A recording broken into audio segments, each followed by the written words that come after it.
감사합니다. 시작. 우리 앞뒤로도 인사 한번 합시다. 감사합니다. 네, 우리 한 번 더 할까요? 당신으로 인하여서 행복합니다. 시작. 당신으로 인하여서 행복합니다. 네, 우리 앞뒤로도 한 번씩 손 한 번 잡아주시고요. 당신으로 인하여서 행복합니다. 시작. 네, 당신으로 인하여서 행복합니다. 그래요. 감사합니다. 오늘 우리는 이제 빌립보서 4장의 말씀을 우리가 좀 함께 상고하려고 합니다. 그 가운데 있어서 주제는 평생 행복의 열쇠가 무엇인지에 대하여서 제가 받은 은혜를 함께 나누려고 합니다.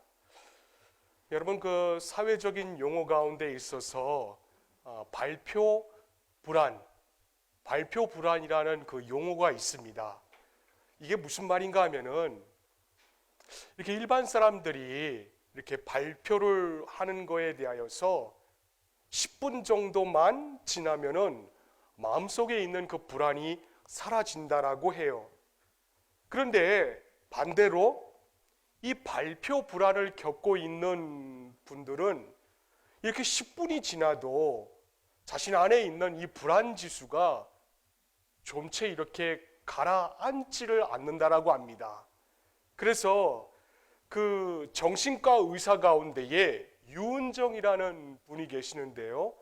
그 유은정 의사분께서 저술한 상처받지 않고 끝까지 사랑하기라는 약간 좀 두꺼운 책에서는 이 발표 불안 증세를 가지고 있는 분에게 이렇게 처방전을 쓴다라 그래요. 자, 이제 그분의 말입니다. 발표하는 사람은 누구나 떨고 있고, 그리고 발표할 때 떠는 것이 자기만의 문제가 아니다라는 것을 인식하는 게 중요하다. 그리고 난 다음에 딱 10분만 견디면 된다라고 그렇게 그분의 책에서 처방전을 내린다라고 합니다. 여러분, 정말 그렇지 않습니까? 우리 공동체만 하더라도 가만히 있다가 제가 기도 좀 부탁드립니다 라고 하면은 그분은 저기 우리 교회의 정문에서도 그분이 웃는구나 라고 알아들 정도로 그렇게 하고 못해요 그럽니다. 또 뭐 좀 해주실래요? 라고 하면 예? 못해요. 제가 어떻게 다른 사람 시키세요? 그럼 제가 묻습니다. 그럼 다른 분 누구요? 몰라요. 알아서 하세요. 저한테 그렇게 말씀하세요. 그런데 왜 그 유은정이라는 의사분께서 10분만 참으라고 하는지 제가 그게 좀 궁금했어요. 그 이유는 대개 사람들이 그 환경에 노출된 지 10분만 지나면은 그 자신에게 다가온 불편함이 익숙한 상황으로 다가오기 때문에 그렇다는 겁니다. 그래서 발표하고 난 다음에 10분이 지나면 적어도 자신만큼은 자신의 편이 되어주라는 거예요. 자신의 편. 그러니까 뭔가요? 이런 발표 불안 증세는 자신에 대해서 뭐가 떨어지냐면은 자존감이 없다라는 것을 얘기합니다. 이전 사역지에서 이런 일이 있었어요. 젊은 분이었습니다. 한 30대 중반쯤 되어 보이는 남성분과 식사를 할 기회가 있었어요. 그분은 잘 다니던 회사를 이제 그만두겠다고 결심한 다음에 저를 찾아온 겁니다. 찾아와서 저에게 뭐라고 얘기를 하냐면은 목사님, 네, 제가 신용카드를 하나 만들었는데 한꺼번에 5장을 만들었습니다. 그러는 거예요. 그래, 왜 그러셨어요? 라고 물어보니까는 이제 그 젊은 남성분이 저한테 하는 얘기가 직장을 그만두면은 이제 신용카드도 만들기 어렵고 그러면은 생계형 소비조차 못하게 될 것이라는 그 공포 때문에 한꺼번에 신용카드를 5장을 만들었다 그래요. 또 계속 직장이 없을지도 모른다는 자신만 느끼고 있는 그 불안감에 자신이 그렇게 신용카드 5장을 한꺼번에 만들었다라고 합니다. 자, 제가 이 기억을 떠올렸어요. 이 기억을 떠올리면서 이렇게 발표 불안을 겪고 계신 지체나 또 방금 전 이 30대의 남성분의 공통점, 이게 뭔지 아십니까? 그게 뭐냐면은 이 두 분 다 자기를 비난하고 있다라는 거예요. 목장 모임에도 지체님 좀 나눠보세요 라고 하면은 못해요. 아유, 다른 사람 시키세요. 그리 말씀하십니다. 또 부부 사이에는 어떻습니까? 부부 사이에는 우리는 이루어질 수 없는 부부야. 한 군데를 바라보지 못하는 부부야. 그럽니다. 또 개인에게는 어떻습니까? 나는 뭘 해도 안 돼. 나는 뭘 해도 안 돼. 이런 패배주의 근성으로 인하여서 삶이 그냥 통째로 비틀어진다라는 것입니다. 그런데요, 우리가 기억해야 될 것이 있어요. 그게 뭐냐면은 이 실패나 성공, 이 두 가지는 외부의 환경에서 비롯된 것이 아니라는 겁니다. 실패와 성공은 외부의 환경에서 오는 것이 아니라 내 마음에서 비롯된다라는 것이에요. 그래서 사도 바울이 이렇게 얘기합니다. 우리 한번 읽어볼까요? 시작. 우리의 싸우는 무기는 육신에 속한 것이 아니요 오직 어떠한 견고한 진도 무너뜨리는 하나님의 능력이라. 아멘. 거기까지입니다. 여러분, 저 말씀에서 견고한 진은도 무너뜨리는 하나님의 능력이라고 했습니다. 저 말씀에서 견고한 진은 우리 안에 있는 자기 비난, 그리고 자기를 책망하는 것, 이런 생각들을 말하는 것이에요. 그런데 이런 견고한 진으로 인하여서 모든 것을 무너뜨리는 하나님의 능력을 그 견고한 진 때문에 우리가 경험하지 못하게 만든다라는 겁니다. 사실 저에게도 이 하나님의 능력을 경험하지 못하게끔 하는 견고한 진이 있어요. 마찬가지로 여러분들에게도 나만이 알고 있는 견고한 진이 있습니다. 여러분, 그러나 우리가 분명한 것은 그럼에도 저나 여러분들에게 어떤 견고한 진도 파할 수 있는 하나님의 능력이 동시에 우리 안에 탑재되어 있다는 것이에요. 그런데 우리는 어느 순간부터 내 안에 있는 어떠한 견고한 진도 파할 수 있는 그 하나님의 능력을 그만 방치를 한다는 것입니다. 그래서 보세요. 이걸 하나님의 능력을 사용하지 않는 분들에게는 특징이 있습니다. 그게 뭐냐면은 늘 남 탓을 해요. 남 탓을. 모든 게 당신 때문이다. 부부지간에도 당신 만나서 내 인생이 이렇게 꼬였다. 당신 아니면은 내가 더 좋은 남자를 만날 수 있었는데 내 인생이 당신 때문에 요 모양 요 꼴이 되었다. 또 목장에서는 어떻습니까? 목장에서는 목원들이 분명하지 못한 목자를 만나가지고 우리 목장이 요 모양이다라고 이렇게 이야기합니다. 또 어떤 분은 어떻습니까? 제일 씹기 좋고 너무나도 씹으면 씹을수록 고소한 맛을 내고 있는 목사 때문이다. 그런데 이렇게 남 탓만 하시는 분들요, 여러분 한번 가만히 한번 그분의 옆에서 한번 보세요. 이분들의 공통점은요, 입술 가운데 감사가 없습니다. 감사가 상실되었어요. 그래서 제가 지난 주간부터 한번 생각을 한번 해보았어요. 우리에게 있어서 이런 남 탓만 하는 자기 자신은 또 못 봐요. 모든 게 다 저 사람이 변화되지 못하여서 목사님 말씀대로 살지 않아서 맨날 남 탓만 하는 이런 분들을 극복하기 위해서는 우리가 가져야 될 자세가 뭔가, 이게 뭘까? 이걸 고민을 했습니다. 그래, 모든 불행이 우리의 마음에서부터 비롯된다면은 우리가 어떤 마음을 가져야 될까? 그러다가 얻은 결론이 바로 우리 고중의 6월달 한 달 캠페인인 그래, 감사 운동을 하자라는 거예요. 왜? 골로새서 3장 15절 말씀 한번 봅시다. 우리 한번 다 함께 읽어봅시다. 중반절 말씀에 시작. 너희는 평강을 위하여 한 몸으로 부르심을 받았나니 너희는 또한 감사하는 자가 되라. 아멘입니다. 잠깐 말씀 좀 한번 비춰주시겠습니까?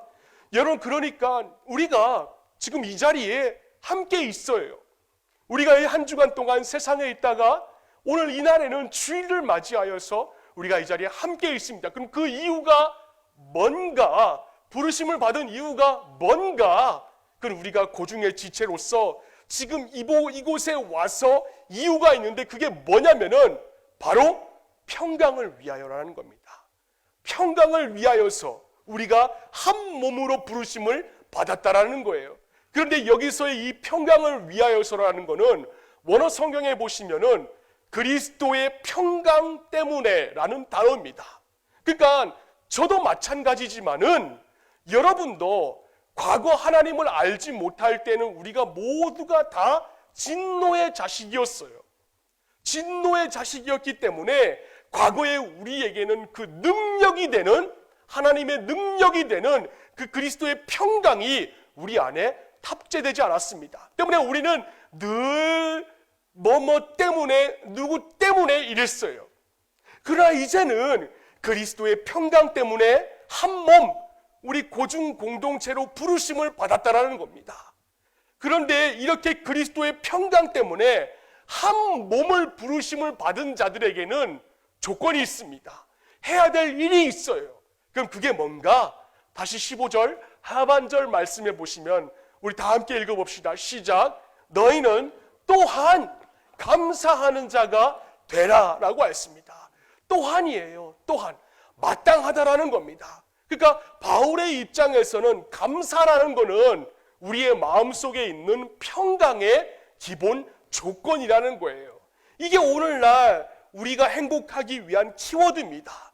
그래서 오늘 이 자리에 오신 우리 모든 고중의 지체들만큼만은 예배드리는 우리 모든 지체들에게 또 여러분의 가정에 이 그리스도의 평강이 여러분의 삶 가운데 넘쳐날 수 있기를 주님의 이름으로 축원을 드립니다. 자, 우리 이러한 사실을 머릿속에 집어넣고 이제 오늘 본문의 말씀으로 한번 들어가 보겠습니다. 본문 봅니다. 바울은 오늘 본문에서 지금 자신의 간증을 하고 있어요. 자신의 삶의 간증을 통하여서 내가 살아오는 동안 평생 행복의 열쇠가 무엇인지 우리에게 보여주고 있습니다. 자, 본문 11절과 12절 말씀 한번 보겠습니다. 우리 다 함께 한번 읽어봅시다. 시작. 내가 궁핍함으로 말하는 것이 아니니라. 어떠한 형편에든지 나는 자족하기를 배웠노니 나는 비천에 처할 줄도 알고 풍부에 처할 줄도 알아. 모든 일 곧 배부름과 배고픔과 풍부와 궁핍에도 처할 줄 아는, 그 다음 뭐라 그랬습니까? 일체의 비결을 배웠노라. 여러분, 바울은요 정말 고난 가운데서도 있어봤고, 그리고 태형을 40대나 맞은 적도 있었고, 정말 삶의 말로 표현하지 못한 그 무수한 경험을 가지고 있었던 자였습니다. 귀족이었어요. 그리고 박사였습니다. 당시 이스라엘에서는 상위권인 0.3% 정도의 유대 시민들이 누릴 수 있는 그 로마 시민권을 가지고 있었습니다. 그런데 이런 자가 예수님을 만난 후에 복음을 전하러 다니면서 가난도 궁핍도 경험하고 온갖 고초를 다 경험을 했습니다. 그런 그가 고백을 하였어요. 뭐라고요? 이제 환경 조건이 어떠하든지 간에 다 적응할 수 있고 그 가운데 내가 행복할 수 있는 비결을 하나 터득했다라는 겁니다. 비유해서 말씀드리면 이겁니다. 온도계와 여러분 온도 조절 장치를 아마 다 잘 아실 겁니다. 온도계는 주위 환경에 따라서 올라가기도 하고 내려가는 거예요. 기온이 내려가면은 함께 내려가고, 그리고 기온이 올라가면 함께 올라갑니다. 근데 반면에 우리 위에 있는 이 에어컨의 온도 조절 장치는 어떻습니까? 이 온도 조절 장치는 주위 환경 조건을 극복하는 겁니다. 이 온도 조절 장치의 기온이 내려가면은 멈춰주고, 그리고 기온이 올라가면은 또 내려줍니다. 그런데 대부분의 사람들은 온도 조절 장치와 같이 삶을 살아가는 것이 아니라 온도계와 같은 삶을 살아가고 있다라는 거예요. 형통할 때는 교만해지고 고난의 때에는 낙심합니다. 그래서 자기 비난을 멈추지 않고 불행해져요. 그러나 바울은 온도 조절 장치와 같은 삶을 살았습니다.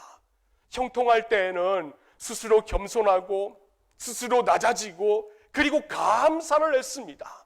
고난의 때에는 하나님을 앙망하면서 소망 가운데 인내하고 또 감사를 했어요. 이게 바로 여러분들이 저에게 기도의 제목 가운데 자주 내고 있는 범사에 감사하다라는 겁니다. 날씨가 흐리든 개든 항상 감사하고 범사에 감사하는 것. 자, 그렇다면은 우리 모두가 다 평생 행복해야 됩니다. 그러면은 이 평생 행복하기 위한 방법이 무엇인가? 방법은 딱 하나입니다. 바울이 빌립보 교인들에게 쓴 편지 가운데 유독 중복되어서 사용하고 있는 단어가 있어요. 본문의 10절 상반절 말씀에 보시면은 내가 주 안에서 크게 기뻐함이라고 했습니다. 또 13절 말씀에 보니까 내게 능력 주시는 자 안에서 내가 모든 것을 할 수 있느니라. 그러니까 바울이 우리에게 평생 행복의 열쇠를 제공하고 있는데 그게 뭐냐? 주 안에서, 주 안에 있으라고 합니다. 왜 그런가? 요즘 새벽마다 우리 공동체가 창세기를 보고 있어요. 그래, 그 창세기를 보고 있는데 말씀을 읽다가 제 마음에 훅 다가오는 성경 구절이 하나 있었습니다. 창세기 8장 21절 말씀을 세번역 성경으로 보시면은 이와 같이 나와 있습니다. 사람은 어릴 때부터 그 마음의 생각이 악하기 마련이다. 어릴 때부터 우리 모두가 다 악하다라는 거예요. 때문에 우리의 힘으로는 평생 행복할 수가 없다라는 것입니다. 어릴 때부터 악하기 때문에. 하지만 예수 그리스도의 힘을 덧입어서 주 밖에 있는 것이 아니라 주 안에 있을 때에 우리 공동체는 모두가 다 행복할 수가 있다라는 겁니다. 왜? 여러분 어렸을 때부터 그 마음이 악한 자의 특징이 뭡니까? 어렸을 때부터 그 마음이 악한 자는 남을 배려 안 해요. 늘 자기 중심적입니다. 자기밖에 몰라요. 그래서 애들의 특징이 자기밖에 모릅니다. 뭘 하든지 간에 말해도 생각을 해도 자기 중심적이에요. 그래서 요즘 저 중고등부 아이들에게 우리 기성세대들이 가리키는 게 뭐냐면은 너는 중학교 때부터 남을 밟아야 좋은 대학 갈 수 있다.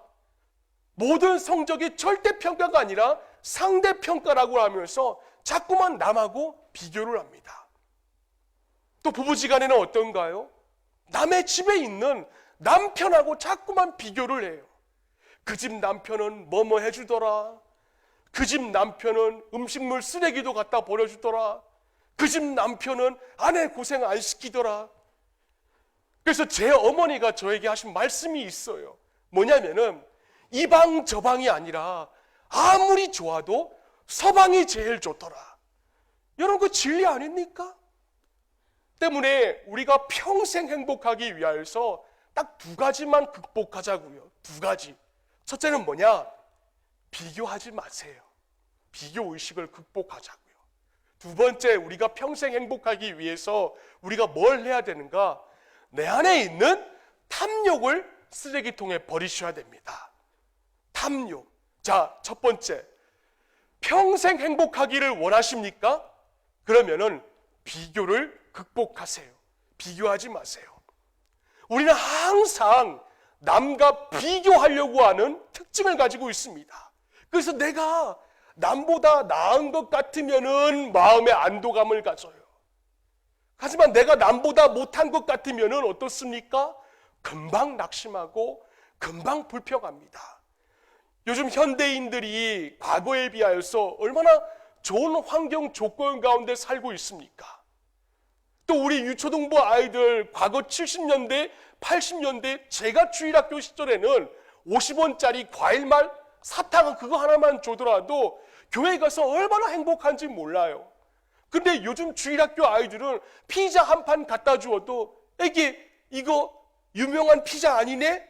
그러고 그냥 덮어버립니다. 뭐 스머프 치킨이네? 내내 치킨 아니네? 덮어버려요. 감사가 사라졌어요. 감사가. 정말로 불행한 이유는 내 안에 있는 내 상대감, 상대적 박탈감, 내 안에 있는 그 마음의 가난함, 그것 때문 아닙니까? 그래서 열등감에 빠지고 그러다 보니까는 입술 가운데 뭐가 튀어나냐면은 불만이 나오고 불평이 쏟아져 나오는 것입니다. 제가 이걸 생각하다가 저에게 생각나는 자녀들이 있었어요. 누구였냐면은 호세아의 선지자인 3명의 자녀들입니다. 목사의 자녀들이에요. 여러분, 호세아의 3명의 자녀들의 그 이름을 여러분 혹시 기억하십니까? 첫째 아들은 이스리엘이에요. 그리고 둘째 딸은 로루하마, 셋째는 로암입니다. 이들이 갑자기 기억난 이유는 이 3명이 가지고 있는 그 이름 석자의 뜻 때문에 그렇습니다. 여러분, 이스라엘의 뜻은 하나님께서 흩어버렸다. 첫째 그 아들의 이름의 뜻이 하나님께서 흩어버리셨다라는 뜻을 가지고 있습니다. 그리고 둘째 딸은 이 로루하마는 호세아 1장 6절 말씀을 세번역 성경으로 보시면은 그 로루하마의 뜻이 내가 다시는 이스라엘 자손을 불쌍히 여기지도 않고 용서하지 않겠다라는 뜻을 가지고 있어요. 그럼 셋째 아들의 이름은 뭔가? 호세아서 1장 9절에 세번역 성경으로 보시면 주님께서 말씀하셨다. 그의 이름을 로암이라고 하여라. 너희가 나의 백성이 아니며 나도 너희의 하나님이 아니기 때문이다. 3명의 자녀의 이름의 뜻이 다 부정적이에요. 저주스러운 이름입니다. 더군다나 여러분 첫째와 셋째는요 아들이에요. 둘째는 딸입니다. 그 딸의 이름이 하나님께서 내가 너 용서 안 한다? 이 아이가 얼마나 힘들었겠어요. 살아가는 동안에 있어서. 오래전에 제가 읽었던 책인데 선지자들이 불렀던 올챙이의 노래라는 정말 얇은 책자가 한 권 있습니다. 그런데 그 선지자들이 불렀던 올챙이의 노래라는 그 얇은 책자에 보시면은 이 둘째 딸인 로루하마의 시각으로 그 본문을 묘사하는 장면이 기록이 되어 있어요. 제가 한번 읽어드릴게요. 로루하마의 고백입니다. 나는 불행한 가정에서 태어났다. 그리고 불행한 생애를 보냈다. 나는 운명적으로 저주받은 여자이다. 나의 의사와는 관계없이 세상에 태어나서 세상의 모든 사람들로부터 저주스러운 이름으로 불리움을 받았다. 여러분, 이 로루하마, 이 딸아이의 심정이 여러분 공감이 되십니까? 이 아이의 심정을 묵상하다가 제가 2008년도 해외에 있을 때에 당시 그 한인교회 사역의 현장이 제 머릿속에 지나갔어요. 지금이야 우리 한국교회 지금 2019년도에서는 여자아이들이 뭐 짧은 치마 입고 뭐 우리 공동체 저 아이처럼 BTS 따라간다라고 해서 막 팔 어깨끈이 막 여기까지 내려오는 것, 그거 입어도 놀림거리가 안 됩니다. 그러나 과거 지금으로부터 11년 전 2008년도 아무리 해외라고 할지라도 그러면 안 되는데 그 중고등부 아이들이 머리에는 샛노랗게 염색을 하고 교회 예배드리러 오는데 슬리퍼도 아니고 쪼리 샌들을 신고 짧은 치마를 입고 오는 것이었어요. 여러분, 저는 보수 그 보수 중에서도 보수 꼴통이라는 학교에 나왔던 자입니다. 그 보수 꼴통 학교에 나왔던 저의 시각으로 바라볼 때에 제가 왜 저러지? 어제 저녁에 뭐 잘못 먹었나? 이런 생각을 했어요. 근데 나중에 알고 보니까 그 아이는 이제 싱가포르에서 말레이시아로 바로 넘어가면 국경지대가 있는데 그 말레이시아 조호바루에 있는 CCC 선교사님의 자녀였어요. 그 선교사의 자녀였다 보니까는 선교사의 자녀는 그 환경에 방치되는 경우가 굉장히 많이 있습니다. 그러다 보니까는 그 열악한 환경 속에서 자라났고 그 아이는 그냥 한국에 있다가 자신의 선택에 의한 것이 아니라 부모의 사명 때문에, 부모의 소명 때문에 그 말레이시아 조호바루 이방 나라에 와 있다 보니까는 그 아이의 마음이 그렇게 된 거예요. 호세아 선지자의 자녀들이 지금 그런 겁니다. 호세아 선지자를 자신의 아버지로 만났기 때문에 이 아이들은 자신을 저주스러운 인생이라고 고백할 수밖에 없었던 그 이유는 바로 선교사를 아버지로 두었던 이유 때문에 제대로 된 교육조차 받지 못하고 그만 희생을 겪어야만 했던 그 고2 여자아이와 다를 바가 전혀 없다라는 거예요. 이걸 묵상하다가 제 첫째 아들이 생각이 났습니다.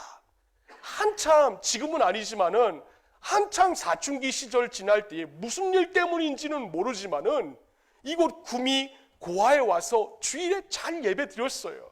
잘 예배 드리고 나서 저녁에 저한테 오더니 아빠, 내가 왜 목사 아들로 태어나는지 모르겠어요.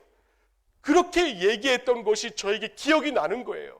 아마 목사 아들로 살아가는 것이 공동체 내에서 많이 힘이 들었을 거라 저는 그렇게 생각을 갖습니다.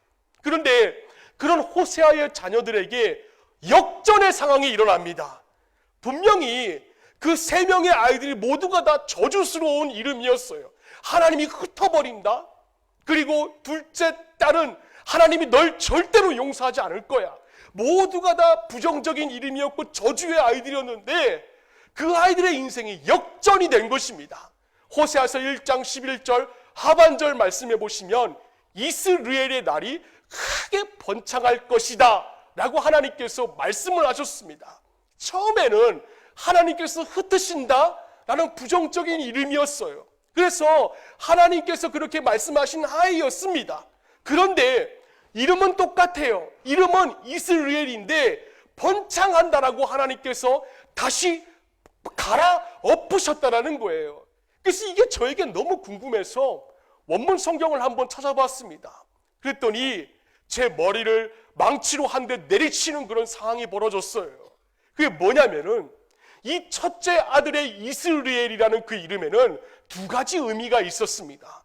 하나는 뭐냐면은 여호와께서 흩으신다였고 그 뒤에 숨겨진 이 이름의 의미가 있는데 그게 뭐냐면은 하나님께서 씨를 뿌리신다라는 의미였던 것입니다. 그러니까 처음에 이스라엘은 하나님께서 흩어버린다는 부정적인 이름이었는데 여기에 딱 5절 지나고 나니까 하나님께서 씨를 뿌리신다라는 의미를 가지고 있다는 거예요. 여러분 딱 5절 차이입니다. 그럼 대체 그 5절 가운데 이 아이에게 어떠한 일이 있었느냐라는 거예요. 그게 제가 너무 궁금했습니다. 근데 이게 이 아이만은 아닙니다. 우리 호세아서 2장 1절 말씀 한번 볼까요? 시작. 이제 너희는 형제를, 자매를 앞에 있는 로루하마의 로자가 빠지고 로암미의 로자가 빠졌습니다. 너희는 내 백성이 아니었는데 이제는 내 백성이라고 해서 로암미에서 암미로 바뀌어졌고 그 둘째 딸 아이의 이름은 내가 너를 절대로 용서 안 할 거야 라는 로루하마에서 이제 너는 나의 사랑을 받는다 라는 루하마로 이름이 바뀌어졌다라는 거예요. 그 주일 저녁에 그냥 편안한 마음으로 마루에 이렇게 턱 거실에 앉아있는 저에게 와서 내가 왜 목사의 아들로 태어났는지 모르겠어요 라고 얘기했던 제 첫째 아들이 이제는 전과 같은 마음을 갖지 않습니다. 오히려 지금은요, 자신이 빨리 고3이 되어가지고 중고등부를 그만 잡아버리겠다고, 헌금 안 내는 애들은 내가 가만 안 두겠다고 볼 때 저한테 그렇게 얘기할 때 제가 얼마나 대견한지 모릅니다. 근데 가만히 묵상을 해보니까는 저도 여러분도 호세아의 세 명의 자녀였다라는 거예요. 여러분, 우리 모두가 처음에는 다 이스라엘이었어요. 로루하마였고 로암이었습니다. 무슨 말이냐면은 사실 호세아의 세 명의 자녀 이야기는 모두가 다 여러분의 이야기라는 거예요. 오죽했으면 다윗이 자신을 이렇게 표현했을까요? 시편 51편 5절 말씀을 보니까 내가 죄악 중에서 출생하였다라고 하였습니다. 여러분, 여기에 예외가 있습니까? 죄악 중에서 출생하지 아니한 자. 아이쿠, 목사님 잘못 알고 있습니다. 저는 태어날 때부터 의인이었습니다. 이렇게 말할 수 있는 분은 한 분도 없어요. 청소년 사역을 할 때 보니까는 아무런 개념 없던 그 초등학교 시절을 지나고 나면은 자의식에 뭐가 생기냐면 내가 누구지? 내가 어디서부터 시작이 됐지? 그렇게 자의식이 싹을 틔웁니다. 이때 제일 먼저 찾아오는 것이 바로 남과 비교하는 거예요. 열등감. 아무것도 모르는 초등학교 시절에는요, 다들 자기가 왕자인 줄 알아요. 공주인 줄 압니다. 물론 지금도 그러신 분이 몇 분 계세요. 그렇게 자기가 세상의 주인공인 줄 알고 살다가 그것이 내 착각이구나 라는 것을 깨달으면서부터 진짜 인생이 시작이 됩니다. 나는 불행해. 중고등부 아이들이 그래요. 나는 불행해. 우리 가정은 돈이 없어. 우리 가정은 불행해. 아빠가 너무 가혹적이야. 나 탈출하고 싶어. 가출하고 싶어. 지긋지긋해. 그럽니다. 그런데 왜 이런 말을 하는 줄 아십니까? 그것은 자기 반에 다른 아이하고 비교하는 습성이 그 아이에게 있기 때문에 그렇습니다. 비교하는 것 때문에 늘 마음이 괴로워요. 그것 때문에 너무나도 힘들어합니다. 그래서 로암미, 이스라엘 그렇게 인생을 맞춰버리고 말아요. 때문에 우리에게 필요한 의식이 있습니다. 그게 뭐냐면은 내가 하나님께 사랑을 받고 있다. 내가 지금 하나님의 보호함을 받고 있어. 그런 의식이 우리 모두에게 다 필요하다라는 겁니다. 그게 평생 행복의 열쇠예요. 방금 전 호세아 선지자는 여러분 친자녀들입니다. 때문에 호세아 선지자가 아버지로서 그 세 명의 아이의 인생을 바꿀 수는 없어요. 달아날 길도 없고 대안도 없습니다. 처음에 목사의 딸로 태어났기 때문에 죽을 때까지 그렇게 살아야 돼요. 하지만 그 아이들이 입양이 되었다면 그 상황이 달라요. 왜냐하면 그 상황은 어쩔 수 없는 것이 아니라 여러분들을 아버지가 선택한 것이기 때문에 그렇습니다. 물론 뜻밖의 임신은 가능해요.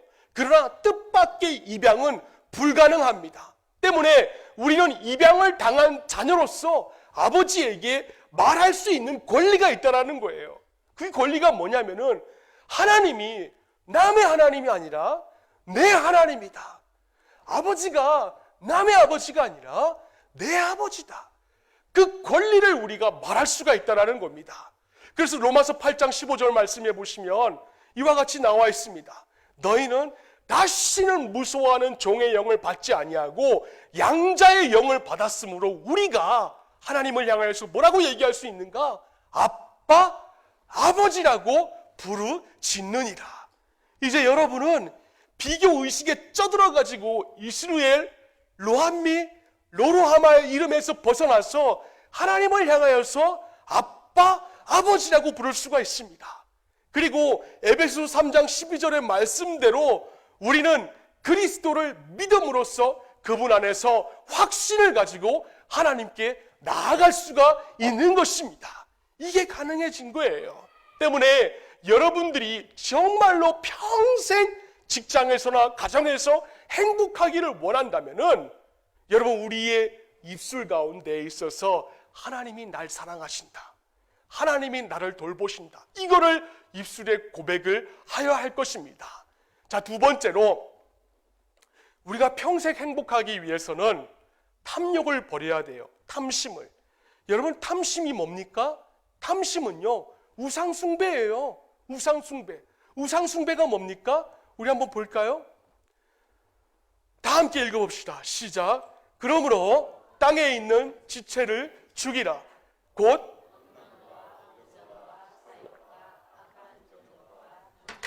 탐심은 우상숭배니라. 여기서 우리가 발견해야 될 포인트가 있습니다. 보통 우상, 그러면 어떤 외형적인 눈에 보이는 것들을 많이 말씀하십니다. 구약 성경에서는 신의 산 밑에 있던 금송아지, 요즘으로 치면은 부적을 만들어서 이렇게 대문에 붙여놓는 정도로 그렇게 생각을 가져요. 그런데 골로새서 3장 5절 말씀에 보니까 그런 것과는 전혀 다른 우상을 우리에게 소개하고 있습니다. 다시 한번 보여주시겠어요? 그 우상은 바로 여러분의 마음속에 있는 탐심, 이 탐심이 우상숭배라고 정의하고 있습니다. 그래서 팀 켈러 목사라는 분이 계시는데, 그분이 저술한 내가 만드는 신이라는 책에서 우상은 당신에게 하나님보다 더 중요한 것이 있다면 그게 우상이다 라고 정의를 합니다. 무엇이든 당신의 마음속에 하나님보다 더 크게 차지하는 부분이 있다면 그게 바로 우상이다라는 거예요. 그래서 빌립보서 3장 19절 말씀 한번 봅시다. 그 말씀에 보시면 그들의 마침은 멸망이요 그들의 신은 배요라고 하였습니다. 여러분, 저 말씀에서 그들의 신은 배요라고 했을 때 저 배가 뭔지 아십니까? 바로 우리 복부를 얘기하고 있는 거예요. 이 배, 여러분의 배가 우상이라는 거예요. 왜? 바로 그 앞절인 빌립보서 3장 18절 말씀에 보시면 내가 여러 번 너희에게 말하였거니와 이제도 눈물을 흘리며 말하노니 여러 사람들이 그리스도의 십자가의 원수로 행하느니라 라고 하였습니다. 그러니까 금송아지를 만들어서 그 앞에 절하고 그런 외형적인 모습만 십자가의 원수가 아니라는 거예요. 내 배만 채우고자 하는 탐심, 그리고 내 배 안에 있는 하나님의, 내 마음에 있는 하나님의 자리보다도 더 큰 내 막내 아들의 자리, 하나님보다도 더 큰 내 직장의 자리, 하나님보다 더 큰 내 자녀의 자리, 그게 있다면 그게 곧 우상이라는 것입니다. 여러분, 이게 얼마나 무서운 말씀인지 몰라요. 디모데전서 6장 10절 말씀 우리 한번 봅시다. 우리 다 함께 한번 읽어볼까요? 시작. 돈을 사랑함이 일만하게 뿌리가 되나니, 그 다음에 이것을 탐내는 자들은 미혹을 받아 믿음에서 떠나 많은 근심으로써 자기를 찔렀도다. 믿음에서 떠나 많은 근심으로써 자기를 찔렀도다. 여러분, 이거 우리에게 하는 말 아닙니까? 제가 최근에 그루밍 성폭력이 또 일어났다라고 해요. 인천에서 또 일어났다라고 해서 동영상을 한번 뒤져봤습니다. 그런데 그 동영상 밑에 누가 이런 글을 올려놨어요. 예수님의 사랑에 대한 간증을 보고 싶습니다. 그랬더니 또 그 밑에 어떤 댓글이 쓰여졌냐면은 돈이 일만하게 뿌린 만몬신이라면서 그 우상을 교회가 끌어안고 안아줍니다. 제가 이게 이해가 안 갔어요. 처음에는 예수님의 사랑에 대한 그 간증을 이제는 보고 싶다고 하였는데 왜 그 밑에 이런 댓글이 쓰여졌는지 이해가 안 갔습니다. 그러다가 한참 생각을 해봤더니 여러분, 우리에게 예수님의 사랑을 느끼고 예수님의 사랑을 느끼는데 방해하는 것들이 교회 안에 가득해서 그런 글을 쓰지 않았는가, 제가 결론을 내려봤어요. 그런데 가만히 한번 생각해 보니까 이게 우리 안에 있더라고요. 우리 안의 모습이더라고요. 여러분, 세상의 사람들은요, 우리를 통하여서 원하고 바라는 것이 있어요. 여러분들을 통하여서 원하는 모습이 있습니다. 보고 싶은 모습이 있어요. 그게 뭐냐면은 행복한 모습. 예수님의 사랑을 보고 싶어 하는데 우리는 어떻습니까? 그래서 좀 더 모으고 좀 더 벌려고 하는 그 모습 때문에 세상에 근심이 되고 있는 그 모습 말이에요. 여러분, 우리가 예수 때문에 뭔가 하나 포기를 해야 되는 게 하나는 있어야 됩니다. 그런데 여러분, 예수 때문에 포기하는 거 있습니까? 우리가 예수 때문에 포기하는 게 없어요. 그러면 사역하는 부분도 여러분 마찬가지입니다. 최선을 하다가 안 되면은 안 가면 되는 거예요. 아이, 그거 하나님 손해이지 우리 손해입니까? 최선 다하다가 안 되면 안 가면 되는 거예요. 그거 저 돈 몇 푼 아까워가지고. 여러분, 성경은 이런 분들에게 뭐라 말씀하는 줄 아세요? 누가복음 12장 20절 말씀해 보시면 하나님은 이르시되 어리석은 자여 오늘 밤에 네 영혼을 도로 찾으리니 그러면 네가 준비한 것이 누구의 것이 되겠느냐라고 하였습니다. 어리석은 자여. 왜요?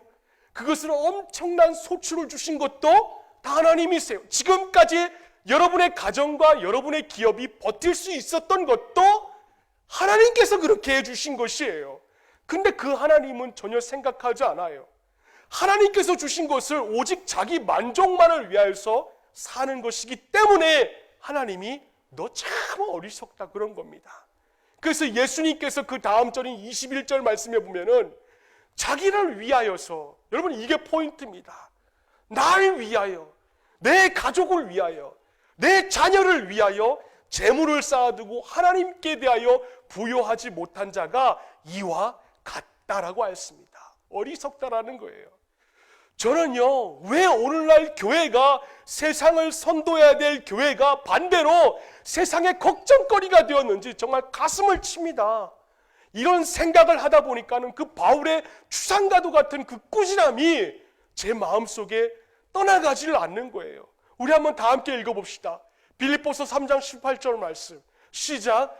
내가 여러 번 너희에게 말하였거니와 이제도 눈물을 흘리며 말하노니 여러 사람들이 그리스도의 십자가의 원수로 행하느니라. 이 돈 때문에. 아이, 그거 뭐라고. 그것 때문에 십자가의 원수가 되어버렸어요. 여러분, 이런 사람들의 특징이 뭔지 아세요? 빌립보서 3장 19절 말씀에 하반절에 기록이 되어 있는 대로 땅의 일을 생각하는 겁니다. 땅의 일. 온통 세상의 일에만 쏠려 있는 거예요. 어느 집사님 댁에 목사가 신방을 가는 일이 있었습니다. 근데 그 집사님은 평소에 목사님에게 잘 보이고 싶어하는 마음이 있었어요. 그래서 막 목사님 신방 오신다고 하니까는 장롱부터 시작하여서 침대 정리, 그냥 다 집을 이렇게 청소를 하다가 어린 딸에게 부탁을 했습니다. 예, 목사님께서 우리 집에 오니까는 안방 가서 엄마가 가장 아끼는 책 가지고 와. 그럼 딱 감 잡히지 않으십니까? 엄마는 어린 딸이 성경책을 가져올 줄 알았어요. 근데 딸이 엄마의 부탁을 듣고 안방으로 달려가서 책 한 권을 가지고 왔는데 엄마에게 주었는데 보니까 그게 뭔가 마트 전단지였습니다. 마트 전단지였어요. 그러니까 그 아이가 생각하기에는 엄마가 가장 아끼는 그 책자는 마트 전단지다.